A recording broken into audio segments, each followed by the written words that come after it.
Hey guys, it's Fidat and welcome to True Talks. Be honest, guys, can boys and girls really just be friends? Some people say yes, we are just homies, no feelings, right? Some people say no, one person will catch feelings. The truth is, it depends on your boundaries. If both of you are clear, you respect each other, and there is no agenda, it can work. Yes. But if one person is open, it turns into more. Someone will get hurt. Friendship need honesty more than anything. Ask yourself, will I be okay if my friend started dating someone else tomorrow?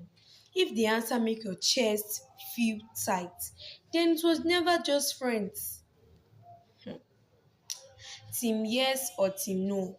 Comment below and tag your just friends. Stay you, stay real. No pressure. Bye guys. Peace.